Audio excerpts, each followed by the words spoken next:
¿Qué tal, amada iglesia, amada familia, amados hermanos? Es un gusto saludarle, eh, esperando que se encuentren gozando de las bendiciones de nuestro Dios, juntamente con sus familias. Es una bendición poder comunicarnos con usted ahora a través de estas reflexiones en audio y esperando que sean de bendición. Eh, Permítame compartirle que estamos continuando con el tema acerca de la familia en estas reflexiones y seguimos ahora con esos capítulos acerca del noviazgo. Hemos ya escuchado ya parte de la cultura y su historia. Y en esta ocasión estaremos hablando acerca de nuestra percepción y la verdad bíblica. ¿Qué es lo que dice la Biblia? Pero permítame orar para pedir la dirección de nuestro Dios. Amantísimo Dios y Padre eterno que moras en todo lugar, Señor, te agradecemos por este día, Señor, que nos permites continuar en el diario vivir. Gracias por tu amor, gracias por tu bondad, por tu benevolencia, por tu misericordia y por el privilegio, Señor, que me concedes al compartir, Señor, estas reflexiones. Ruego en el nombre de Jesús que por favor tu Santo Espíritu, Dios, sea quien me dirija, quien me instruya para compartir, Señor, esta palabra tuya. Palabra, Señor, que pueda edificar los corazones de cada uno de nosotros. Prepáralos, pues, para que recibamos esta palabra con amor, Señor. Y que esta palabra tuya, Señor, pueda no solamente prosperar y edificar el corazón nuestro, sino que sirva de aliento para poder ponerla por obra en el ejercicio diario del vivir. Y que podamos, Señor, agradarte siempre, con toda nuestra manera de vivir, llevando una vida espiritual, Señor, que pueda agradarte y honrarte de esa manera, Señor. Pedimos pues tu dirección, Señor, y háblanos tú a cada corazón. En el nombre precioso de Cristo Jesús. Amén. Pues bien, hermanos, como hemos ya compartido, en esta ocasión estaremos hablando acerca de nuestra percepción y lo que es la verdad bíblica acerca del noviazgo. ¿Qué es lo que dice la Biblia? Y a manera de introducción, solamente retomando una parte para entrar al tema, quisiera compartir que dentro de la cultura occidental ha habido algunas intervenciones, algunas invasiones, estas mayormente originadas en los Estados Unidos. Son invasiones que no pronostican nada bueno para la vida del hombre, para la vida del creyente, sino por el contrario, hermanos, llevan la intención de destruir la moralidad de las familias, inclusive dentro de la misma iglesia. Y estas son la televisión, la música secular, tradiciones y costumbres, y las salidas en pareja o el romance. Y así es, hermanos, muy posiblemente muchos de nosotros podamos entender que cuando la televisión, la música secular, las tradiciones y costumbres toman control en el vivir diario del cristiano, vienen a ser una influencia corruptora. Pero las salidas en pareja, el romance, el noviazgo, ¿qué de malo tienen?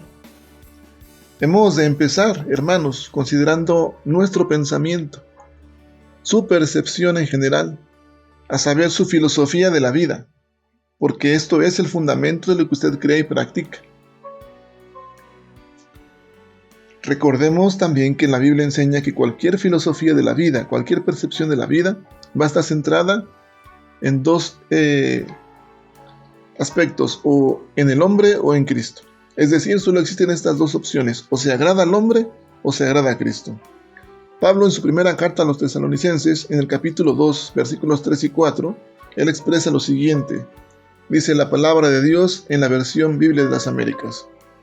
Pues nuestra exhortación no procede de error ni de impureza, ni es con engaño, sino que así como hemos sido aprobados por Dios, para que se nos confiere el Evangelio, así hablamos, no como agradando a los hombres, sino a Dios que examina nuestros corazones. Es decir, nuestra directriz tiene que ser agradar siempre a Dios. También en otro texto dice que todo lo que hagamos, sea de palabra o de hecho, lo hagamos como para el Señor. De la misma manera, el apóstol Pablo, en su carta a los Colosenses, en el capítulo 2, versículos 6 y 7, también expresa lo siguiente y dice: por tanto, de la manera que recibisteis a Cristo Jesús el Señor, así andad en Él, firmemente arraigados y edificados en Él, y confirmados en vuestra fe, tal como fuisteis instruidos, rebosando de gratitud. Vemos entonces, hermanos, aquí que Pablo exhorta a los colosenses a que vivan su vida cristiana de la misma manera como pusieron su fe en Cristo, a saber, por medio de la instrucción de la palabra de Dios, de manera que produzcamos una vida de abundante gozo y agradecimiento a Dios. Pero entonces, ¿qué dice la Biblia acerca del noviazgo, hermanos? Mire, hermano y hermana, al igual que la palabra Trinidad, la palabra noviazgo no se encuentra en la Biblia.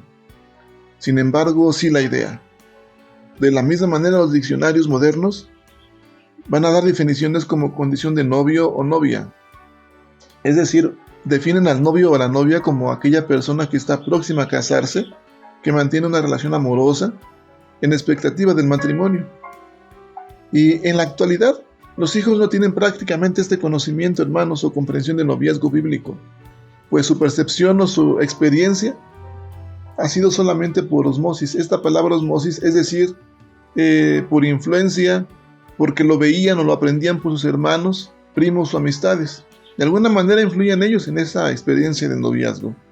Y en la actualidad es notable ver cómo muchas personas, incluso cristianas, hermanos, no quieren saber en serio lo que la Biblia dice acerca de ciertos temas, incluidos este que es el noviazgo, porque saben que el saberlo va a requerir un cambio en su nivel de comodidad y estilo de vida. Cuando los jóvenes están inmersos en relaciones sensuales, amorosas, siempre, hermanos, tendrán una fuerte motivación para adoptar una o más excusas populares. Esto a fin de evitar someterse a la verdad de Dios. Un pastor y doctor en teología de origen australiano llamado Noel Wicks, quien era miembro de las iglesias reformadas en ese país, una vez citó esta frase y decía así: en uno de sus libros que se llamó La suficiencia de las Escrituras, él cita esta parte, dice: los que argumentan que las enseñanzas de los autores bíblicos se circunscriben a su cultura, generalmente las usan selectivamente. Ven algo en las Escrituras que no coincide con ideas contemporáneas y entonces encuentran el modo de poner a un lado ese elemento de las Escrituras. Pero, hermanos, vayamos al texto y veamos algo importante en el libro de Génesis, en el capítulo 24. Génesis 24, vamos a leer del 1 al 15. Esta lectura voy a hacerla de manera selectiva. Usted en casa podrá leer completamente este pasaje y voy a enfatizar solamente algunos versículos de esta parte de la escritura. En la versión Biblia de las Américas voy a usar esta traducción. Voy a leer primeramente de los versículos 1 al versículo 4. Dice la palabra de Dios: Abraham era viejo, entrado en años, y el Señor había bendecido a Abraham en todo. Y Abraham dijo a su siervo, el más viejo de su casa, que era mayordomo de todo lo que poseía: te ruego que pongas tu mano debajo de mi muslo, y te haré jurar por el Señor, Dios de los cielos y Dios de la tierra, que no tomarás mujer para mi hijo de las hijas de los cananeos, entre los cuales yo habito, sino que irás a mi tierra y a mis parientes y tomarás mujer para mi hijo Isaac. Como hemos mencionado, mis amados hermanos, la palabra noviazgo no se encuentra en la escritura. Quizás podemos encontrar la palabra desposado, la palabra novio o novia refiriéndose al esposo y a la esposa como iglesia y a Jesucristo como esposo. Pero está la idea de la relación antes del matrimonio. Y aquí es algo importante que vemos cuando nos describe la situación de Abraham buscando mujer para su hijo Isaac. El versículo 5 dice: y el siervo le dijo, tal vez la mujer no quiera seguirme a esta tierra. ¿Debo volver y llevar a tu hijo a la tierra de donde viniste? Y Abraham le dijo, guárdate de llevar allá a mi hijo. El Señor Dios de los cielos, que me tomó de la casa de mi padre y de la tierra donde nací, y que me habló y me juró diciendo, a tu descendencia daré esa tierra, él mandará a su ángel delante de ti, y tomarás de allí mujer para mi hijo. Si la mujer no quisiere seguirte, quedarás libre de este juramento. Bien, hermanos, pues lo que vemos aquí es que Abraham llama, elige y asigna la misión de buscar mujer para su hijo a aquel mayordomo de mayor confianza. Lo hace jurar de tal manera que fuera ese juramento inviolable, aún después de su muerte. Esto significaba la forma del juramento. Y los eventos de este capítulo destacan la providencia de Dios al guiar al siervo de Abraham hacia Rebeca al buscar mujer perfecta, adecuada para Isaac. Vamos a continuar, hermanos, leyendo los siguientes versículos. Ahora, a partir del siguiente versículo número 10. Dice la escritura así, versículo 10 al 12. Entonces el siervo tomó 10 camellos de entre los camellos de su señor, y partió con toda clase de bienes de su señor en su mano, y se levantó y fue a Mesopotamia, a la ciudad de Nacor. E hizo arrodillar a los camellos fuera de la ciudad junto al pozo de agua, al atardecer, a la hora en que las mujeres salen por agua, y dijo: Oh Señor, Dios de mi señor Abraham, te ruego que me des éxito hoy, y que tengas misericordia de mi señor Abraham. He aquí estoy al pie junto a la fuente de agua, y las hijas de los hombres de la ciudad salen para sacar agua. Que sea la joven a quien yo diga: por favor baja tu cántaro para que yo beba, y que responda: bebe, y también daré de beber a tus camellos la que tú has designado para tu siervo Isaac, y por ello sabré que has mostrado misericordia a mi señor. Y sucedió que antes de haber terminado de hablar, he aquí que Rebeca, hija de Betuel, hijo de Milca, mujer de Nacor, hermano de Abraham, salió con el cántaro sobre su hombro. ¿Qué es lo que vemos, hermanos, en esta parte de la escritura?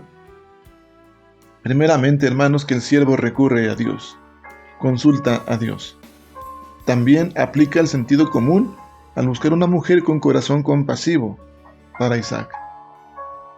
Esto se verá reflejado después en la idoneidad de Rebeca, que enfatiza su disposición, al igual que Abraham, de ir a otra ciudad para casarse. Tenemos, hermanos, que saber y reconocer las 4 formas de las verdades bíblicas por las cuales Dios se ha comunicado con nosotros.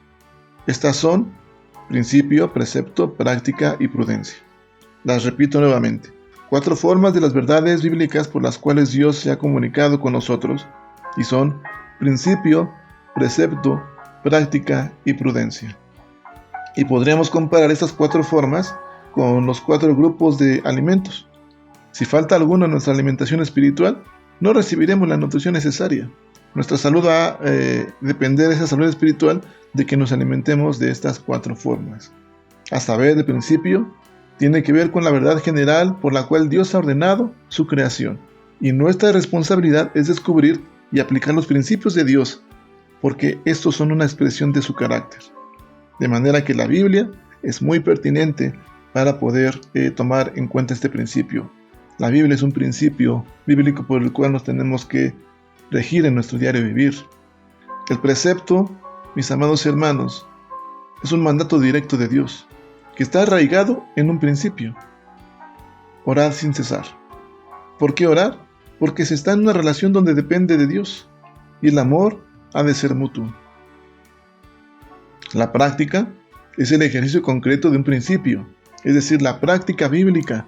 La aplicación a ese principio de las Escrituras es muy pertinente, hermanos. Tenemos que ejercitar concretamente cada principio de lo que creemos y ponerlo a la práctica, en este caso la palabra de Dios. Y la prudencia es la sabia aplicación personal de un principio. Es decir, una vez que hemos determinado con la dirección de Dios que un camino en particular sería prudente, desviarnos o tomar otro sería pecaminoso, porque el motivo entonces puede ser únicamente complacer al yo y no a Cristo. De manera, hermanos, entonces, que hoy estamos viendo la comparación entre mi percepción acerca del noviazgo y lo que es la verdad bíblica. Como hemos dicho, la palabra noviazgo no se encuentra en la Escritura, pero está la idea. Hay ejemplos, hay pasajes bíblicos. Y podemos ver aquí en la antigüedad cómo el padre buscaba mujer para los hijos. Y quizás hoy día el joven le es muy difícil esta situación de que quizás el padre supervise la relación. Y no estamos diciendo quizás que el padre elija la mujer perfecta para el hijo, que sea él quien elija, sino que haya una supervisión como padres a través de la oración, a través de estos principios bíblicos como lo hemos escuchado ya hace un momento. Principio, precepto, práctica y prudencia. Como padres entonces tenemos una responsabilidad también y hemos de transmitir y alentar a nuestros hijos a que puedan ellos también aplicar este principio, descubrir que este principio bíblico es una expresión del carácter de Dios y que hemos de guiarnos siempre por ejemplos bíblicos. El precepto, alentar el corazón del hijo o de la hija que se encuentra en una relación para estar en constante oración, porque se está en una relación donde se depende de Dios y el amor ha de ser mutuo. La práctica, como padres también tenemos que alentar a nuestros hijos y empezando por nosotros a practicar lo que la Biblia dice, lo que la palabra de Dios nos dice y ser ejemplo en ello. Pero también a través de la prudencia, actuar sabiamente, buscando la dirección de Dios, como lo hizo este siervo de Abraham. Y cuando hemos determinado, creemos que ese camino por dirección de Dios nos ha mostrado que es prudente, entonces discernir, porque tomar otro, desviarnos, sería pecaminoso, porque entonces el motivo va a ser únicamente agradarnos a nosotros mismos y no a Dios, y mucho menos a Cristo. Como jóvenes entonces, en una relación, tenemos también que presentar nuestra humildad, también descubrir y aplicar los principios de Dios para reflejar su carácter en esa relación, a través de la Biblia, a través de que somos hijos de Dios. Orar sin cesar siempre en nuestra relación, el uno por el otro, y pedir la dirección de Dios, si la relación es la voluntad de Dios también, consultar siempre a Dios, aplicar la Biblia, los principios bíblicos, ejercitarlos concretamente día con día en nuestra relación, y ser prudentes también, porque a veces hoy en la actualidad se ve mucha infidelidad, sobre todo todavía en el noviazgo en la juventud. Y hermanos, es importante reconocer también, y termino con esta parte, que a veces en la escritura podemos encontrar cómo quienes supervisaban, los padres que supervisaban esa parte de del noviazgo, de relación antes del matrimonio, llevaban la intención o terminaban los matrimonios prosperando, y aquellos que no eran supervisados pues no prosperaban también. De manera que hemos entonces de discernir, y les animo a que estos preceptos, estos principios, estas formas de las verdades de Dios, que las podamos entender, y que muchas veces nuestra verdad, nuestra percepción está equivocada acerca de las cosas que tienen que ver con Dios y nuestra relación con Dios. El día de mañana, mis amados hermanos, estaremos hablando acerca de lo siguiente: el noviazgo cristiano se edifica bajo principios bíblicos. Estaremos descubriendo entonces los principios bíblicos del noviazgo. Le deseo que tenga un bendecido día, una bendecida semana, juntamente con su familia. Un fuerte abrazo, y que la gracia y la paz de nuestro Señor Jesucristo esté con usted y con su familia. Nos vemos mañana. Dios le bendiga.